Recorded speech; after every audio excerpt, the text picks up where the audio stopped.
Kun raadiyoo Mariiti. Raadiyoo Marii torbaanitti guyyaa tokko sanbata xinnaa yookiin saftii sa'a tokko sagantaa afaan Oromoo dabarsu amma jalqaba. Kun raadiyoo Mariiti. Raadiyoo Marii sagantaa isaa kana keessatti odeeffannoo adda addaa akkasumallee dhimmoota siyaasaa, hawaasummaa fi aadaa Oromoo irratti gad fageenyaan kan hojjetu miidiyaa walabaati. Kun raadiyoo Mariiti.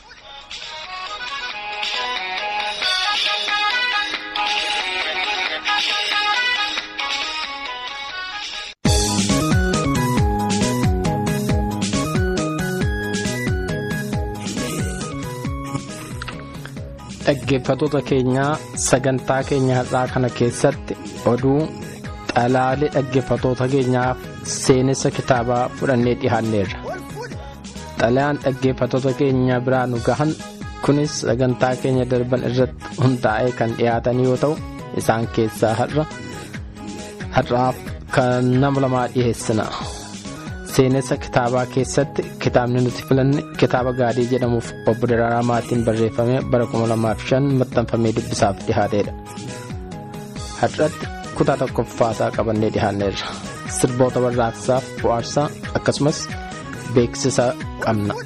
Turtiin keessan nu waliin haa ta'u.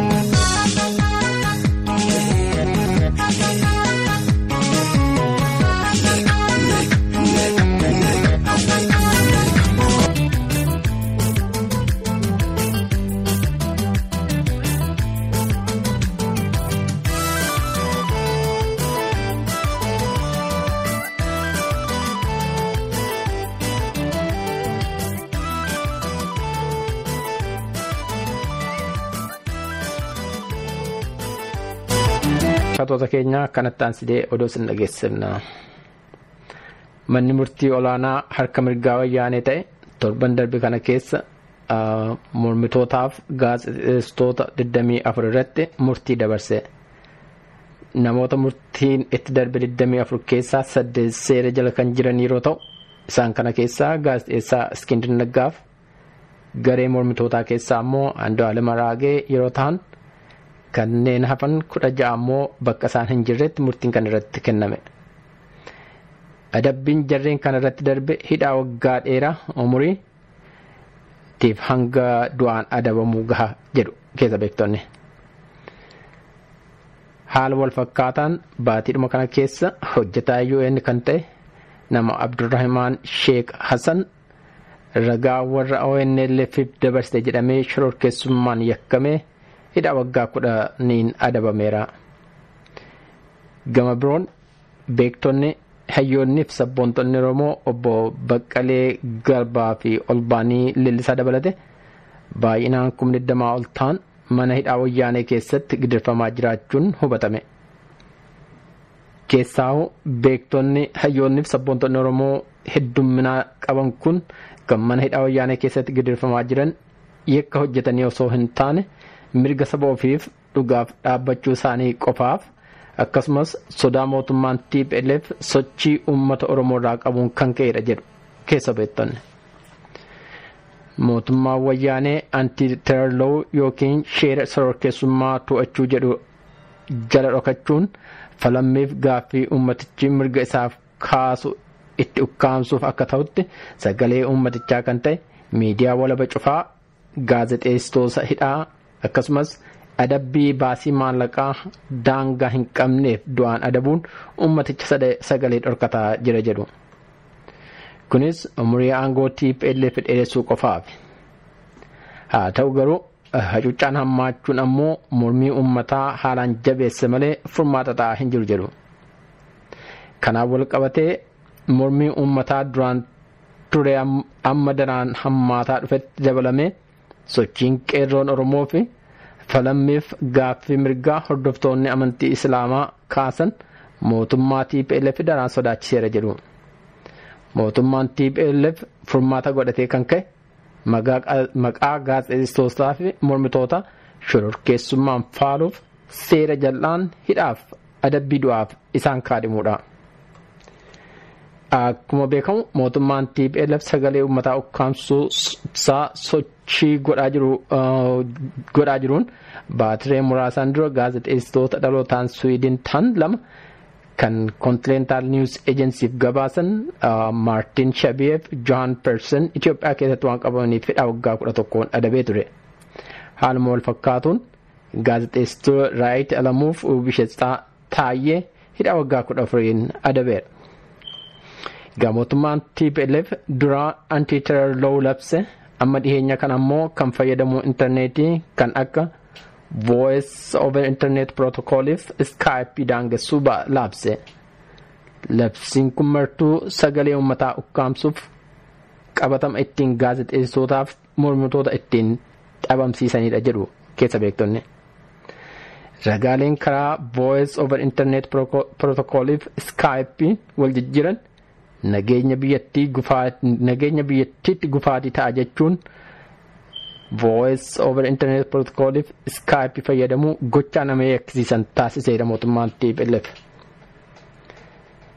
Akka keessa beektonni dubbatanitti voice over internet protocolif Skype fayyadamuun ragaalee akka suuraa viidiyoof odeeffannoo tamsaasuun battalatti nama baay'ee qaqqabsiisuun tarii iccitteef badii mootummaan sun hojjetu saaxil baasuun akkasumas uummata mootummaa sana irratti kakaasuuf waan mijatuuf mootummaan TPLF sana daangessuuf dursee dura dhaabbatee jedhu. Har'a namni voice over internet protocol yookaan Skype'n bilbilee argame hidhaa waggaa 15 adabama jedhu. Gama biroon adabbiin mana murtii olaanaa gaazexeessitootaaf mormitoota irratti darbe seeraaf mirga interneetii fayyadamuu daangessuu labsuun Itoophiyaa garee mirga dhala namaaf morman kan akka Amnesty International, Reporters Without Borders, Human Rights Watch, PEN Americaaf kan biroollee hedduu yaaddesse. Dhaaboliin kun mormii qaban dirree adda addaan calaqqisaa jiru. Haala wal fakkaataan Senator US Patrick Lay mootummaan Itoophiyaa dhiibbaa miidiyaa walabaa irratti godhu hin dhaabu yoo ta'e gargaarsa mootummaan Ameerikaa baruuf mootummaa Itoophiyaaf kennurraa yoo xinnaate birrii 500 akka irraa dhaabbatu gochuuf sodaachisan. Gama biroon dhaabbanni Fund for Peace jedhamu haala jiruuf jireenya biyyoolee addunyaa mara xiinxala Failed State Index jedhamu kan bara 2012 dhiheesse. Akka qabiyyee Failed State Index jedhu kanaatti Itoophiyaan biyyoota 177 keessaa dhumarraa 17ffaa irratti kan argamtudha.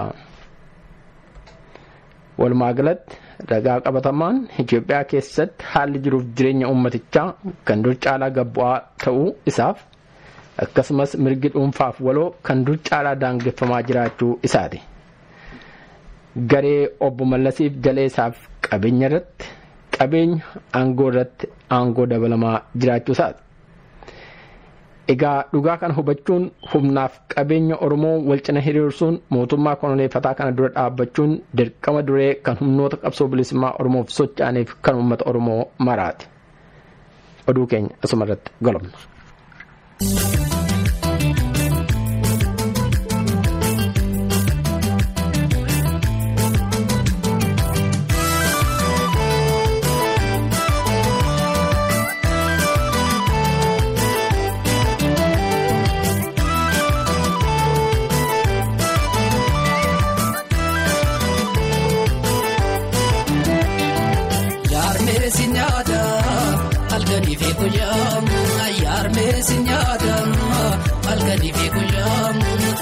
Kenna kube ega maluwaya ada ko sinyada alkani fegoya arme ko sinyada alkani fegoya yado kenna kube ega maluwaya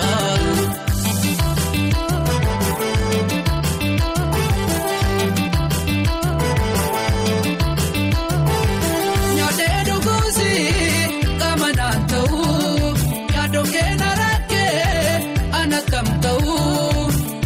Pauna narasi kute karamana kedu chufte jalate Pauna narasi kute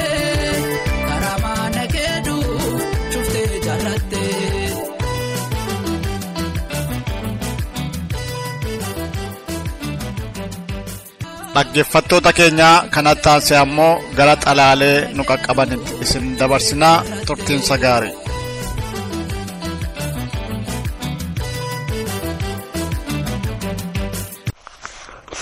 Nagaan Oromummaa hadursu qopheessitoota raadiyoo Marii. Raadiyoon Marii akkuma maqaa isaa waltajjii marii ta'uu sagantaa armaan dura dabarsitan irraa hubachuun kan danda'amudha. Hojii gaarii kanaaf galatoomaa. Raadiyoon kun gaaffilee an yoo xiqqaateef waggoota 20 darbaniif sammuu keessaa qabaachaa tureef hanga tokkoof deebisee isaa kan naaf kennedha. Gaaffilee sana keessaas inni guddaan bara mootummaa ce'umsaa wal qabatee gaagaama waraana bilisummaa Oromoo fi uummata Oromoo waligala qabsoo isaarra ga'ee fi gaagaama kana hundaaf ammoo namni tokko yookaan lamni qofti balaaleffatamaa fi yakkamaa turuu isaati. Isa kana obbo Leencoo Lataaf Dr. Diimaa Nagoo akka gaariitti waan ibsaniif gama koon itti quufeera. Yoo namni tokko waanuma barbaadu kan raawwatu ta'eef abaawoon akka dhaabaatti hogganni isaa akka hogganaatti ga'een isaanii maali? Yoo namni tokko lamni akkuma barbaade dhaaba kana bakka barbaadetti kan oofu yoo ta'eef caasaan dhaabichaa kora sabaa jalqabee ga'een waajjira yuduree golli gumii sabaa qondaalotaa fi miseensa dhaabichaa maal inni? Yoo namni tokko qofti waan hunda gochuu ka danda'u yoo ta'eef diriirsi caasaa dhaabichaa hundi faayidaan isaa maal inni? Kan jedhuuf deebisa naaf ta'e. Maanguddoonni keenya lamaan kun hagalatooman. Gama biraan gaaffiif deebii ayuduree abaawoo gartuulee lamaanii obbo Daawud Ibsaa fi obbo Dhugaasaa Bakakkoo raadiyoo Afuura Biyyaa waliin taasisan guutummaa isaa dhaggeeffadheen jira. Isaan kanarraallee waa baay'een bare.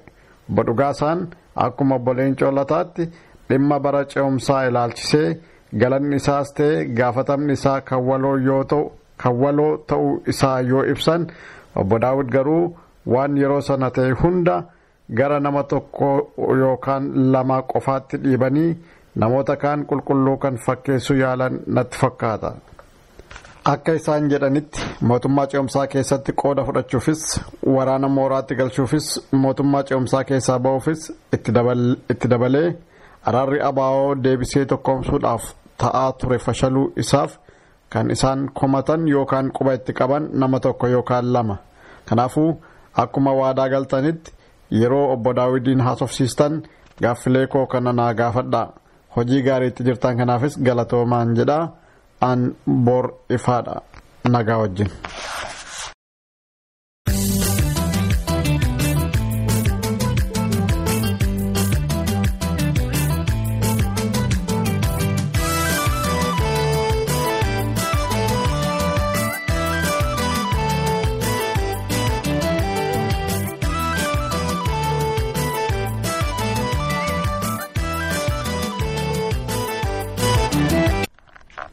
Iyyees dubbii beeka yoo namni dhaga'u jiraateef. Qopheessitoota raadiyoo Marii nagaan koo kan Oromummaa isin dhaga'u. Umurii gabaabduu raadiyoon keessan tamsaasa jalqabde keessatti waa hedduun irraa baradhe. Aadaa warra sobaan wal jajee duubaan arraba walitti baasuu na duraa hin fakkaatin malee an dhuguman jedha. Jalqaba tamsaasa keessanii yeroon hin dhageenyen ture. Akkuma torban buleen hiriyyaan koo tokko gurraa na buusee kan sagantaa guyyaa lamaa wal faana dhaggeeffadhe. Biyyi aadaa fi haalli jireenya an keessa jiraadhu kan biyya warra dhihaa waan ta'eef silaa sa'atii 2 guutuu ta'anii raadiyoo caqasuun waan maluun turre. Isa kana garuu gurra qisee itti siqeen hubannaan dhaggeeffadha yeroon jedhu adaraa keessan naamana. Raadiyoon keessan tamsaasa haaraa waan ta'eef sinsinniifan dhaggeeffadhe miti. Yookaan jarri kun maal gad fidu laata jedhee taajjabaan dhaggeeffadhes miti. Garuu haalli saba koo, haalli naannoo koo, sochiin qabsaa'ota gumiif tokkummaa saba kootii yeroo itti laaffatee fala barbaaduutti yaadni akkasii gadi bahuutu natti tole. Mareen nama qaroomsa, mareen wal nama hubachiisa, mareen biyya guddisa. Akka hubannaa koottis mariin jalqabame jedhamee karaa raadiyoo keessanii gurra nu bu'e kun adeemsaaf yaaddoo an qabaachaa tureef furmaata ta'uu malaa laata jedhee caqase. Dhuguman isiniin jedha caqasuun koo gaaffii baay'ee an qabuuf deebii naaf kenne. Malaaf fala an dhabe jedhuuf humna naaf kenne. Qaanii an akka sabaatti qabna jedhee boquu gadi qabadheefis abdii naaf kenne. Oromoon akka sabaatti saba guddaa lafa guddaarra kan jiraatu seenaa guddaaf boonsaa kan qabu aadaa sirna dimokiraatawaa gadaa fakkaatu uummatee kan jaarraalee hedduuf ittiin of bulchaa ture saba guddaaf qaroomaadha. Saba mana guddatu kun maaliif fayyuu dhabee mogolee bu'e kan jedhu anaaf gaaffii jabaa ture. Kanaafan raadiyoon keessan gaaffii an qabuuf deebii naaf kenne jechuun barbaade. Yeroo baay'ee biyyootaaf olloota guddatan ilaallee otoo akka isaanii taane jechuun hidhii xuuxna malee of keessa ilaaluuf muuxannoo hin qabnu. Ofirratti abdannoos hin qabnu. Kan amma akka waan qaanitti dhokfachuu wixxifanna. Sirni nuti jaarraa tokko oliif keessa jiraanne ofirratti amantaa nuti silaa akka sabaattis ta'e akka dhuunfaatti qabaachuuf malle nu dhorkateera. Beekaa fi hayyuu sabaaf biyyootaa kan biraa jajuu fi faarsuu malee kan ofii keenyaan boonuu hin beeknu.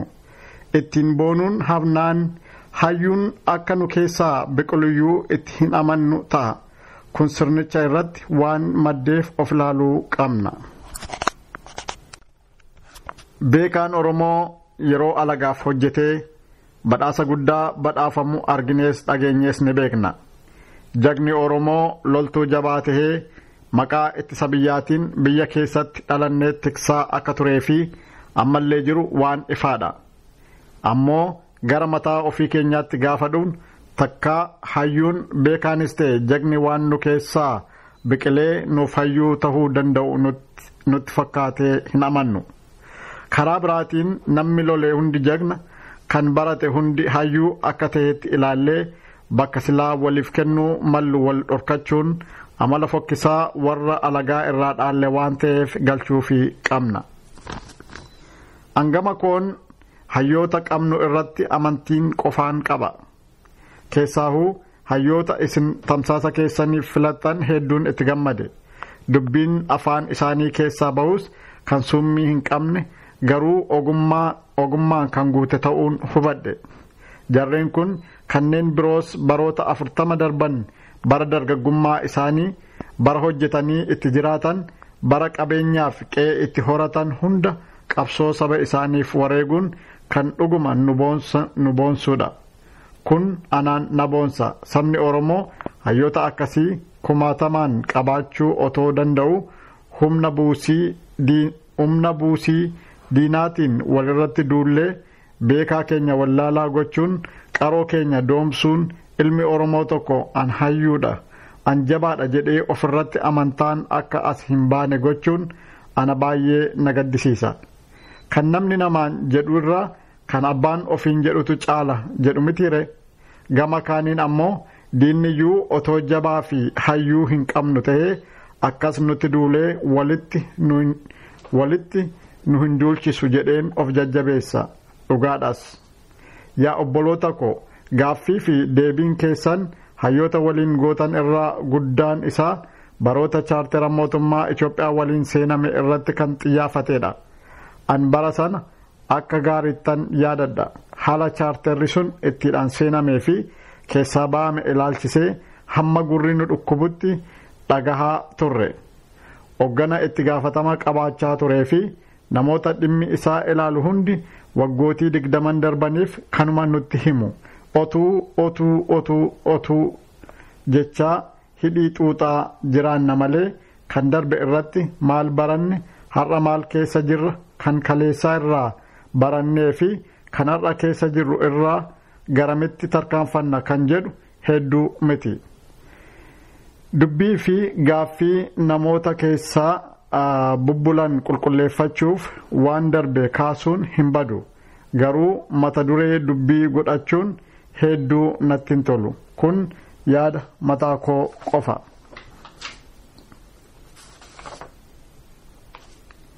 angama koon waa'ee bara chaarteraa sana waan jedheen xumura.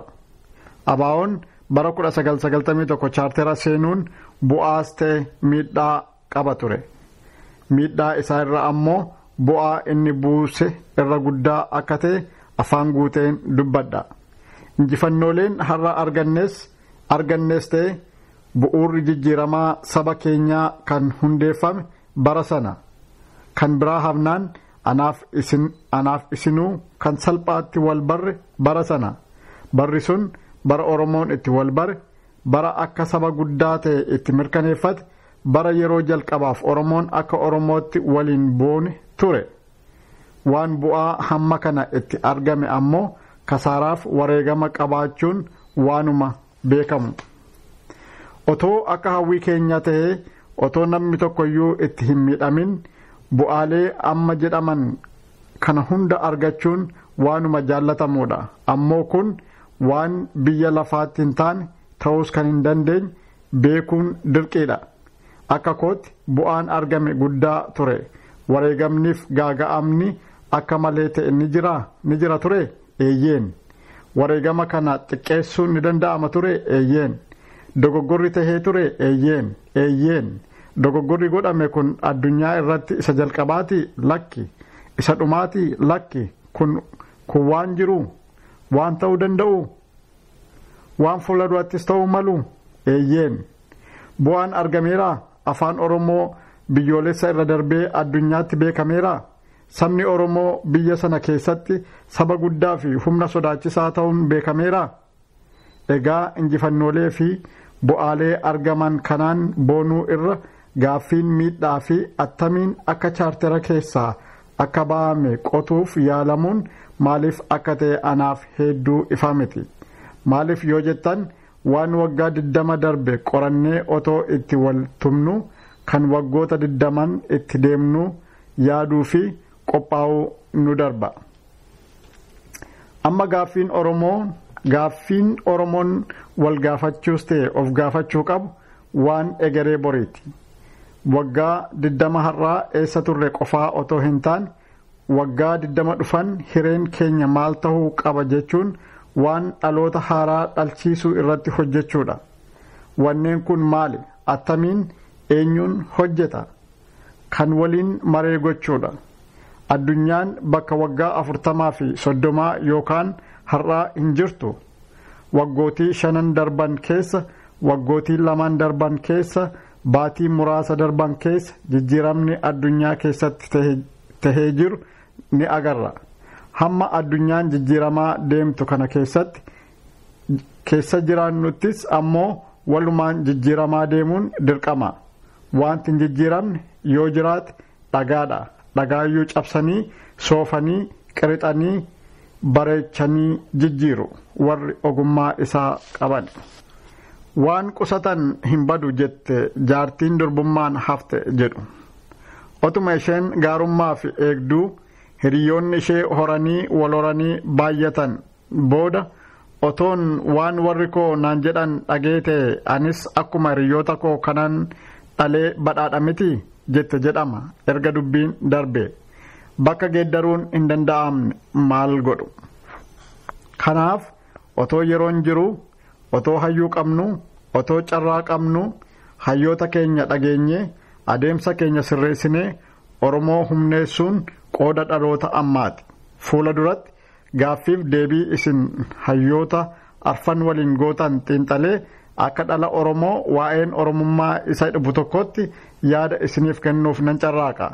Ammatti garuu saba koof dhaamsi an qabu wal hadhageenyu, wal hatumsinu, nama saba koofin hojjedha jedhu akka hojjetuuf carraa haa kenninuuf yoo hojii hamaa hojjetateef innu itti qaanfachuuf jiraati.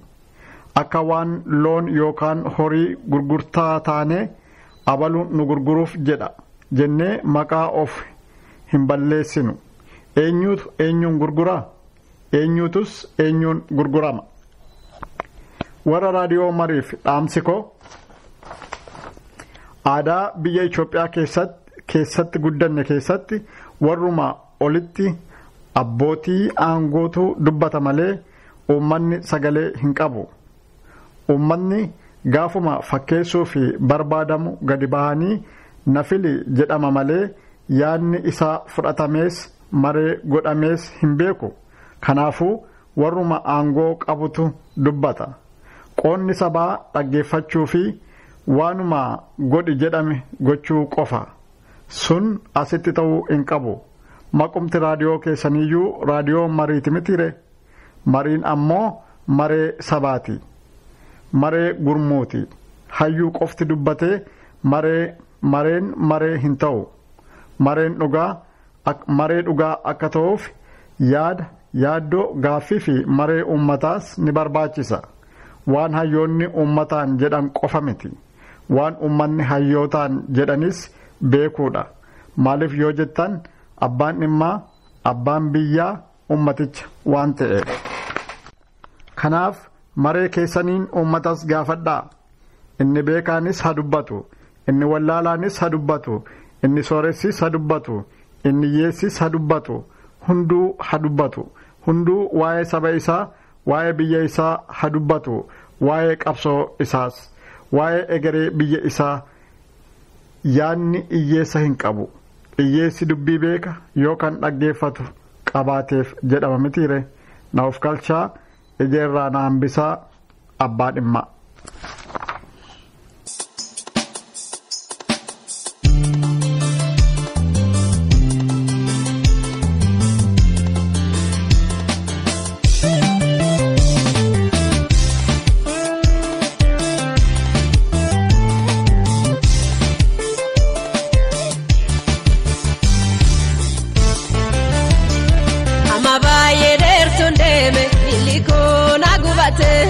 Amma baay'ee dheertuun deeme milikoo na gubate akka milikoo gubate garaan koos na lalate dubbatu maleessa mutofaan baasee dubbate sabni koos na hubate dubbatu maleessa mutofaan baasee dubbate lammiin koos na hubate.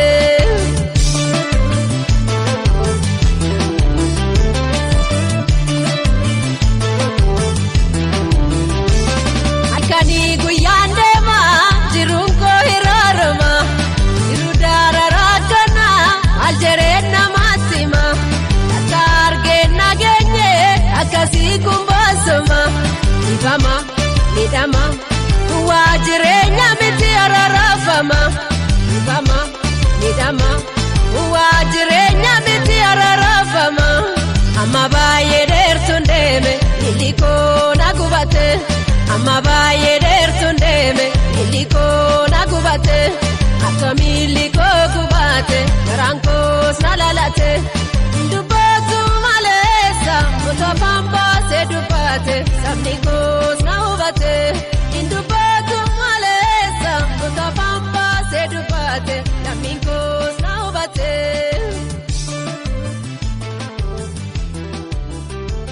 Dhaggeeffattoota keenya kanatti aansinee gara seenessa kitaaba gaadiitti isin dabarsina. Barreessaaf seenessaan kitaaba kanaa Daraara Maateeti. Gaadii.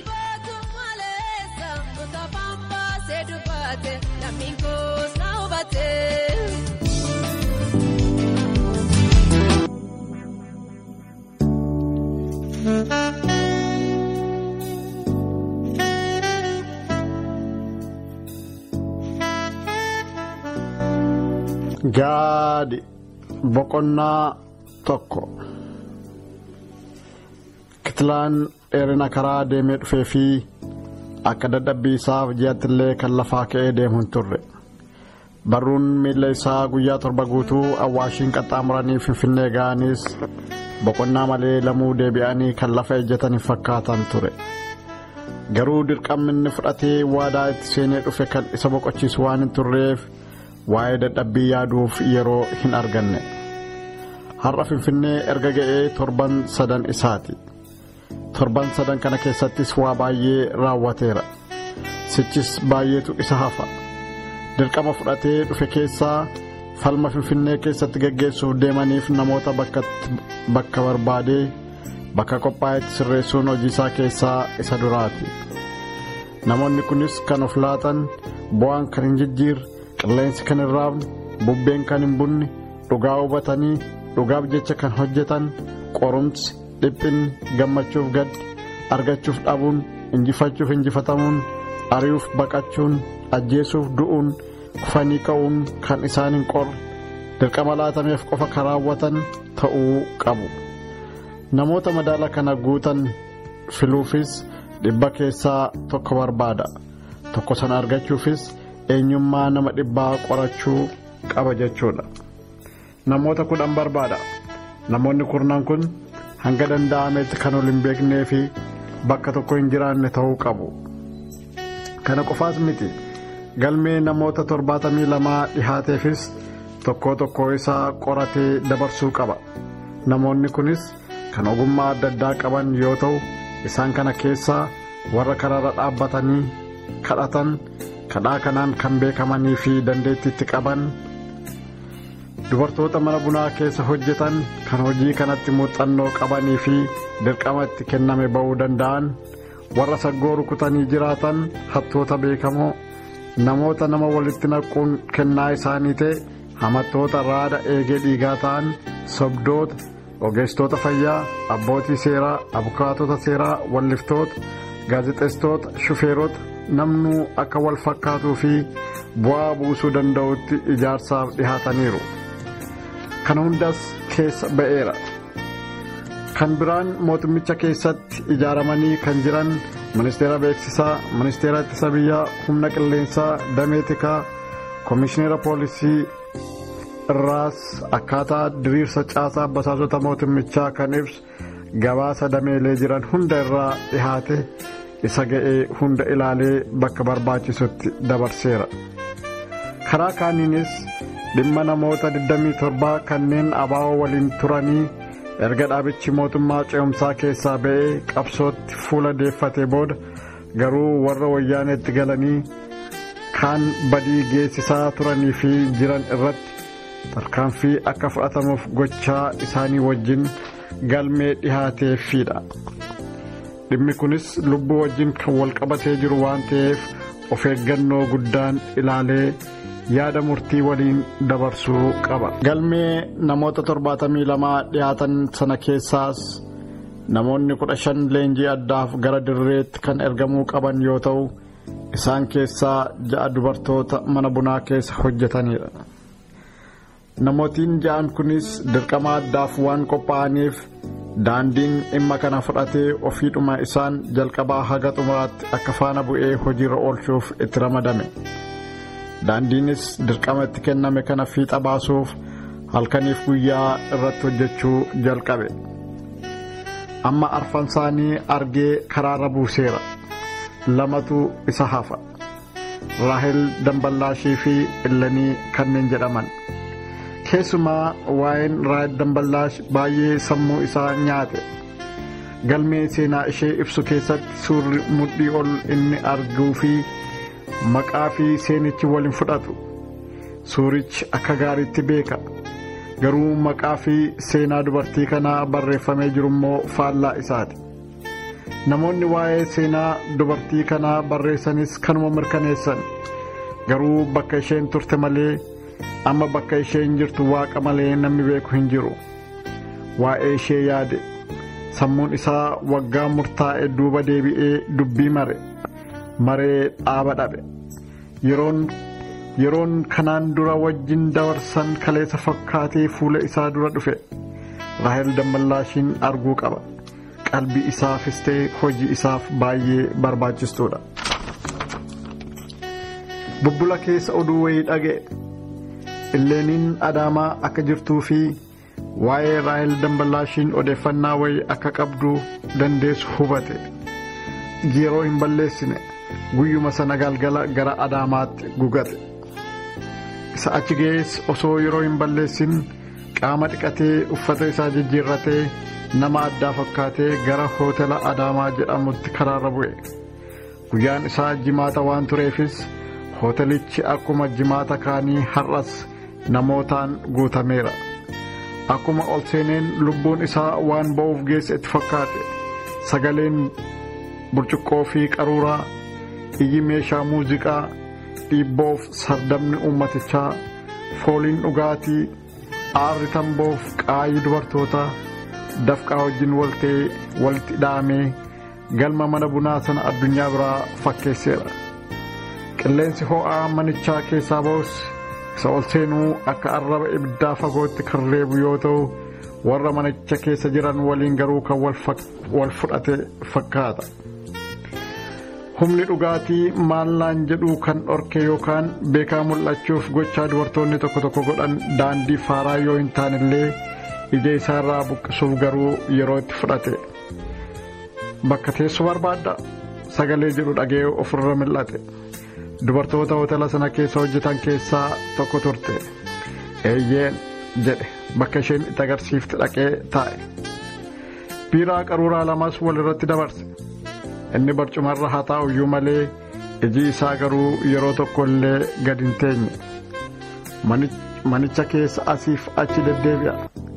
Qofummaa isaa arganii dubartoonni baay'een ijaaf seeqaan kadhatan illee faara hin laanneef akeeka isaas hin turre. Bakka abdii kutatee ka'uuf jedhuttis haay eelaniin jedhama na barbaaddee turte ittiin jette tokko dhufte. Fuulli isaanii ife. Dubartiin dura waa'ee ishee gaafate fuula hammeenyaa quba itti agarsiiftee biraa kaate sun ergaa isaa kan ittiin geessutti fakkaanne ture. Eeyyeen taa'i ittiin jedhe.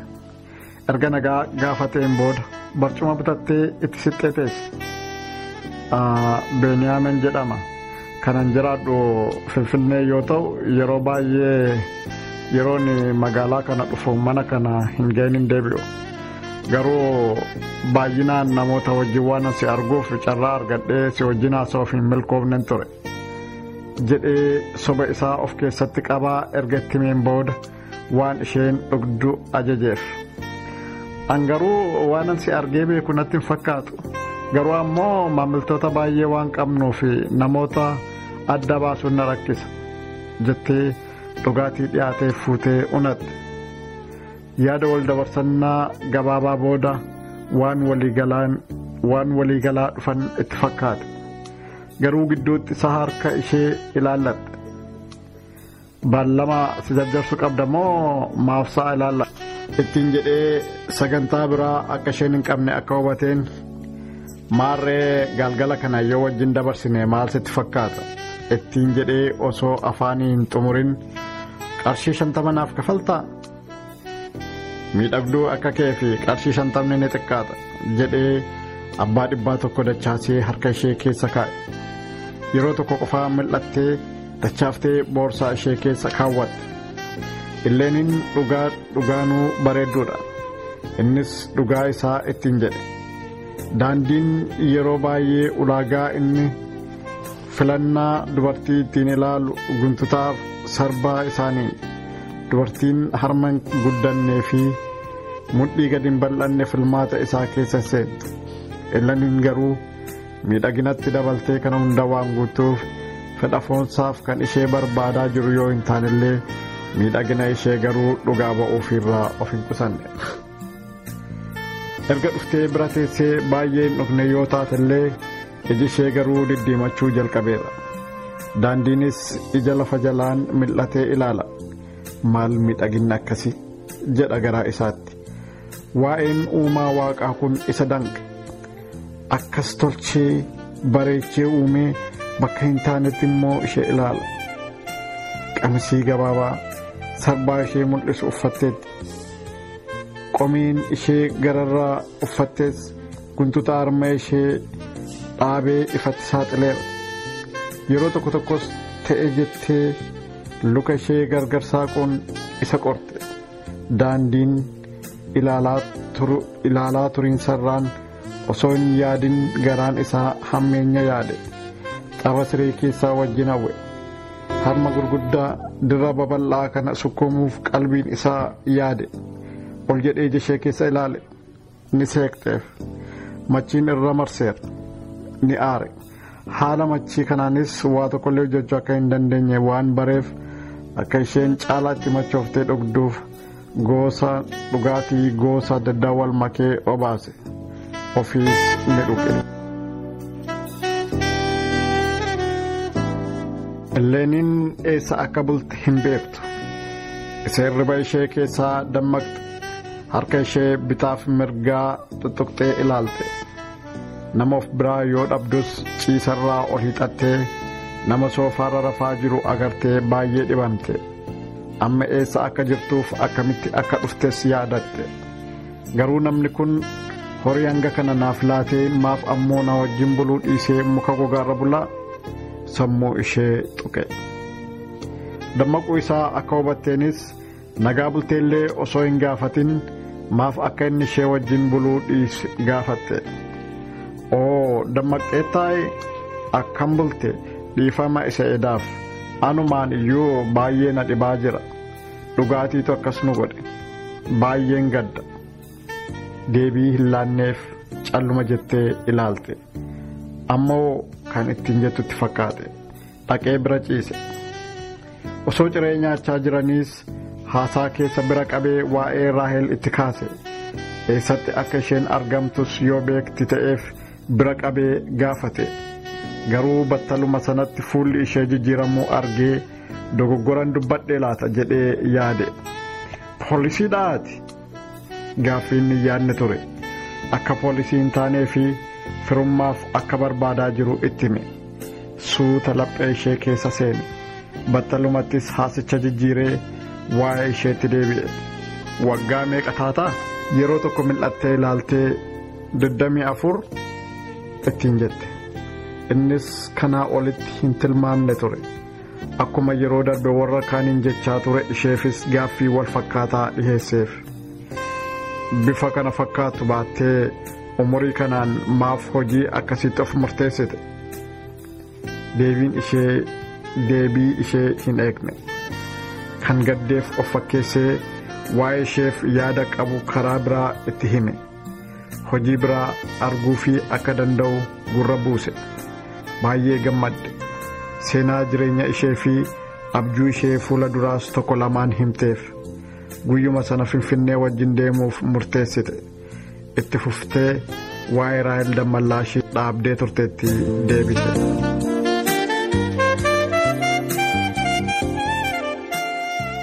Raahel Dammallaashiin namoota as wajjin hojjennu keessaa ana qofaatti sitti.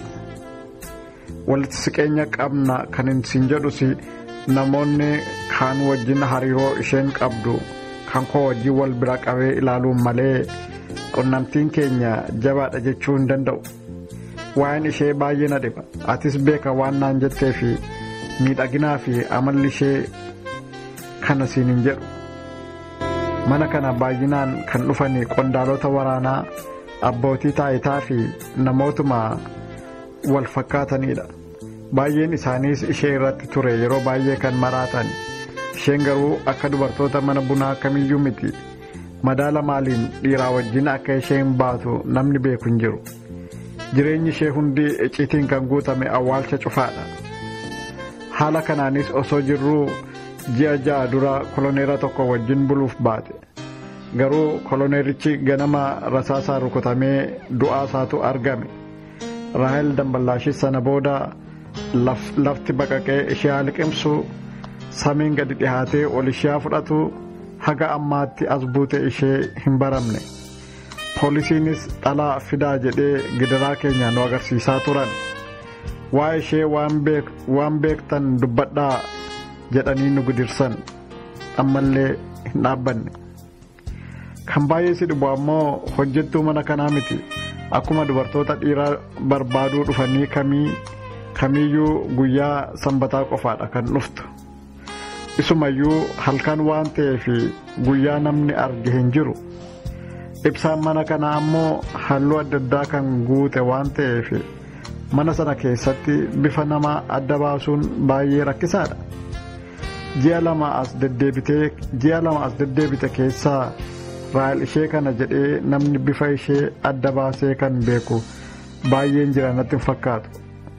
Sababa kanaan kan ka'es poolisiin illee qabamteetti jedhee hin yaadu. Garuu lubbuu namaa 3 barbaadamaa jirti.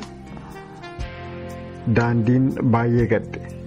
kana booda Raaheliin argachuuf abdii waan qabutti hin fakkaanne. Karaa biraa ammoo akkamiin gad deebitee mana bunaa keessa hojjetti isheenoo dooktara. Amala akkasii ammoo eessaa fidde moo ni maraadhe? Battalumattis hinaaffaan sammuu isaa weerare. Qaama inni ijumaan jaallatu sana dafqa diina isaan yeroo xureessitu. Garuu ammoo waa'een ajjechaa yeroo ka'u sammuu isaa xiqqoo boqote. Ji'a 3 dura nama ajjeeftee badde. Maaliif? Ajaja eenyuun? Sana booda ammoo eessa dhaqxe? Osoo yaadaan galaanaa daakuu yaadni tokko dhufeef. Bakka taa'u ka'ee gara qajeelcha poolisii Finfinneetti bilbilee yaadataa beellame.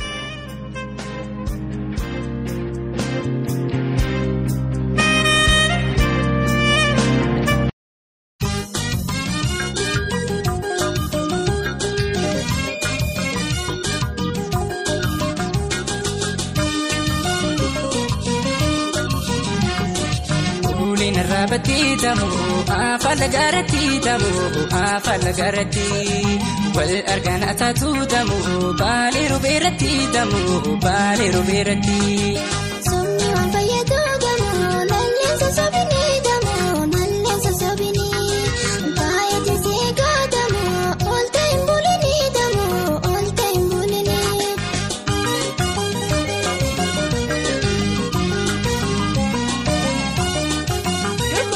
asii gadi taan arge hita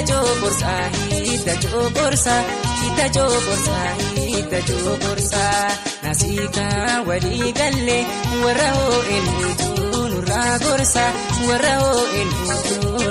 gorsa. Eegitii lagaa gama nama teessisu hirree keessa garaan jaalatee dhabe halkanii guyyaa nama boochisa. Adiibaalee buusaanii qamadii adiibaalee buusaanii ardaarii maaltu galee wal argaati yaatee fageessanii. Ansoolaa bishaan bu'ee Tookiyoo garee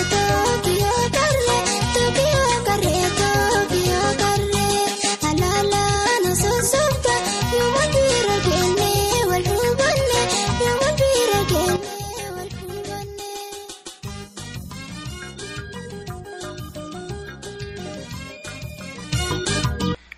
Dhaggeeffattoota keenya kanatti aansee ammoo kan dubbisnerraa barreeffama gabaabaa fudhannee dhiyaanneerraa nu caqasaa.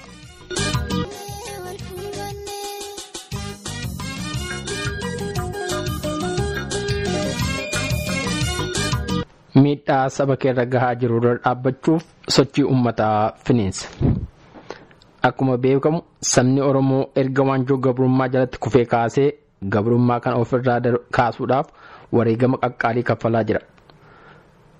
Wareegamni kun wareegama bilisummaa sabichaa gonfachiisuudhaaf kaffalamu akka ta'e ifaadha. Haa ta'u malee guddinni wareegama baafamuu kana kan fidu diinota keenya miidhaan nurraan gaan qofaadha yoo jenne fudhanne dhugaa ta'ee hin mul'atu. Dhugaadha diinonni bilisummaa Oromoo hammeenya namummaa hin beekne saba Oromoof qabsaa'ota Oromoo irratti duula deemsisu. Nuti ammoo duula kana fuuldura ofirraa ittisuuf ta'ee deebifnee haleeluuf kan dhaabbannee jirru bifa tokkoon qindoofnee ajaja waal ta'e jalatti hiriirree ijaaramneef waltumsinee miti. Oromiyaa keessa lafa ifaatti ijaaramuuf wal qindeessuun hin danda'amnetti dhiifnee Oromoon biyya ambaa jiraatan dirqama Oromummaarraa kan ka'e fiixaan baasuudhaaf dirqama kanaan akka walgitutti ijaaramanii hin jiran. Eeyyeen hunduu akkuma itti fakkaateef itti dhagahametti bakka adda addaatti ijaaramuuf yookaanis walitti dhihaachuuf yaaleera. Walitti dhihaachuun ijaaramuu miti. Sassaabanii dhaabbachuunis ijaaramuu miti. Dhimma yerootti ka'aniif dirmachuunis ijaaramuu miti. Kun ijaaramuu namoonni itti fakkaatu yoo jiraate hiikaaf akeeka ijaaramuu waan hin beekne yookiin ammoo waan dagatanatti fakkaata. Ijaaramuun akeeka tokko fiixaan baasuudhaaf akeekicha hubatanii qalbeeffataniif beekanii hojiirra oolchuudhaaf osoo hin nuffin ganamaa galgala irratti hojjechuudhaan walqindeessanii caasaa tokko jalatti sagantaa baafatanii sossa'uudha.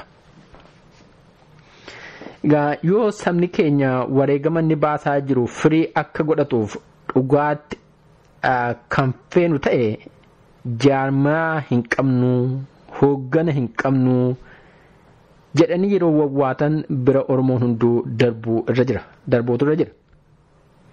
Kan nama ijaaru bakkeedhaa akka dhufuuf hawwama yoo ta'e hawwii kana kan guutu namni tokko illee hin jiru. Kufaatii keenya keessaa kan nu baasu numaadha. Kan kufne Oromummaani.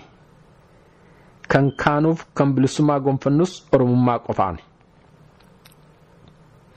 Eeyyee dhiyoodhaa asitti Oromoon biyya keessaaf biyya hambaa jiran kan hubatan kanuma natti fakkaata. Jaarmoleen sabaa, waldaaleen barattootaa, dargaggoonnii fi shamarran Oromoo, waldooleen amantiif kan kana fakkaatan sochii isaan eegalan kan hubachiisu kanuma.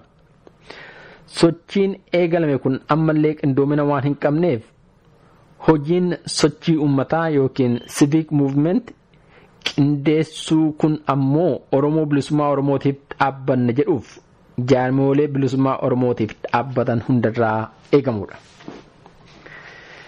Egaa jaarmoleen sabaa yeroo socho'an guutummaa sabaa raasuutu irraa eegama. Kanaafuu dargaggoonniif barattoonni gaaffiin dhiheessan gaaffii sabichaa waan ta'eef hunduu ka'ee bira dhaabbachuu qaba. Kun ammoo qaama sochii uummataa qindeessuuf hoogganu barbaada. Egaa hojiin duree jaarmolii siyaasarraa eegamu qaama sochii uummataa sana hoogganu dhiheessuudha.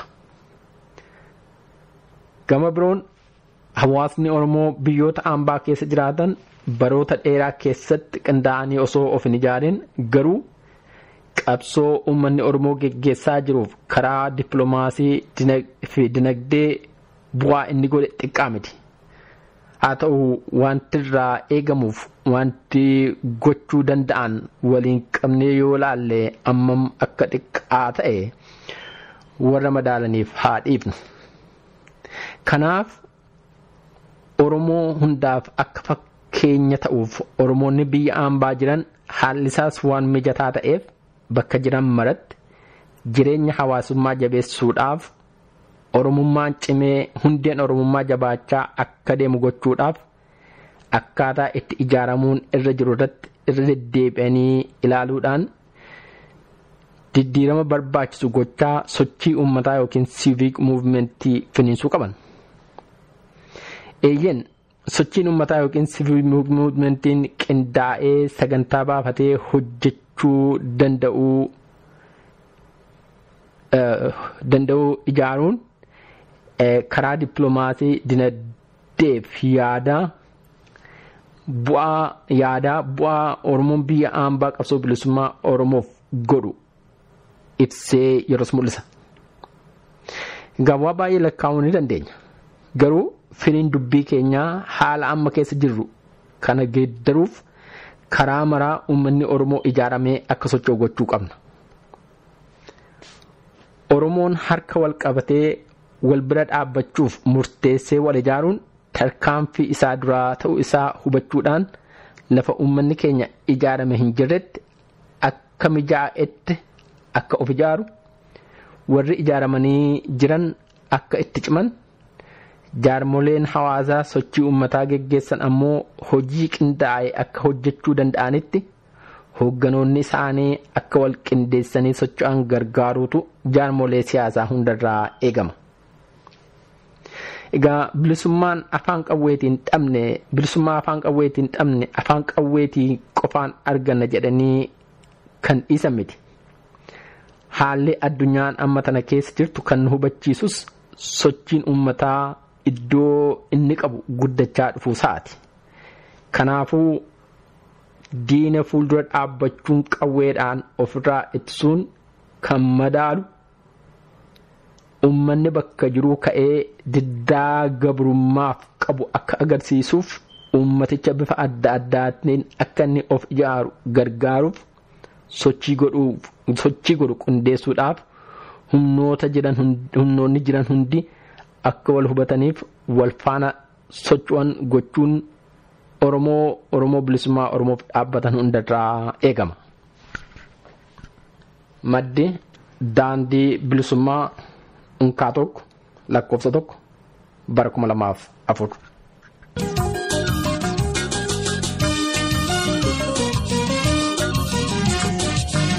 Narraabatti damu afaan garatti damu afaan garatti wal argaan ataatu damu baalee robeeratti damu baalee robeeratti. Somni waan fayyadu damu nalleen sossobini damu nalleen sossobini taa'ee teessee damu oolte hin bulini damu oolte hin bulini.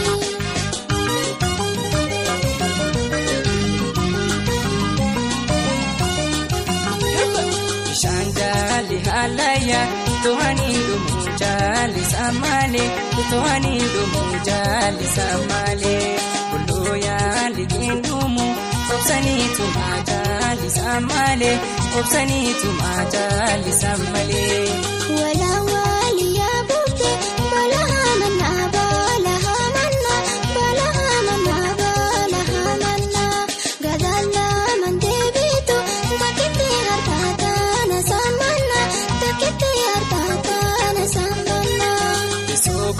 Gubaanaatu halkan qorrisaatu narraafisu halkan qorrisaatu narraafisu hafuuraa kan keedaabe rabbiika waan dhageessisu rabbiika waan dhageessisu.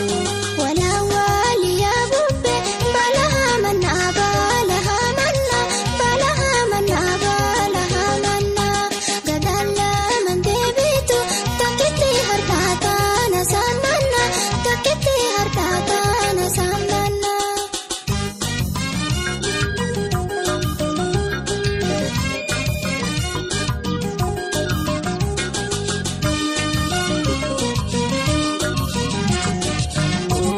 Batidamu afaan garattidamu afaan garatti wal argaan ataatu damu baalee robeerattidamu baalee robeeratti.